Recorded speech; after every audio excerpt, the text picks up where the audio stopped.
বন্ধুরা আজকে আবার চলে এসেছি অমরপুর। এর আগের তো কি বলবো, মানে ভিডিও তো অনেক ধরে আসেনি, একটা কারণে ছিল, তোমাদের সাথে শেয়ার করা হয়নি। আজকে এসেছি, পরে বলছি ব্যাপারটা। আজকে সেই অমরপুর প্লাস্টিক মানে মাল লোড করতে। আর মানে ব্যাপারটা হলো কি, মানে হচ্ছে আমার একটা অ্যাকাউন্ট ছিল, বুঝতে পারলা, ডিকে ব্লগ নামে। মানে কি আর বলবো, মানে কোনো ওয়ার্নিং নেই, কোনো কিছু নেই, কিছু বুঝতে পারলো না। ফেসবুক অ্যাকাউন্টটা যে ব্লক করে দিল, আমার না খুবই, মানে কি আর বলবো, খুবই খারাপ লাগছে। এতদিন ধরে খাটলাম, 1 বছর ধরে ফেসবুক অ্যাকাউন্টটাতে, মানে মোটামুটি 6,500 ফলোয়ার হয়ে গেছিলো।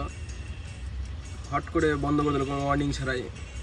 তো মনটাই ভেঙে গেছিলো, কারণ ভাবছিলাম আর ভিডিও বানাবো না। তো কী বলবো, আর নেশা হয়ে গেছে, আর ভালো লাগছে না। কারণ একটা নতুন অ্যাকাউন্টগুলো একটু তোমরা যদি সাপোর্ট করো তাহলে ভালো হয়। সবাই একটু একটু পেজটাকে ফলো করে দিও, আর ভালো লাগলে ভিডিও একটু লাইক করে দিও। আবার যদি ভালোবাসা দাও তাহলে আবার ফিরে আসতে পারবো তোমাদের মাঝে। টাটা, সবাই ভালো থাকবেন।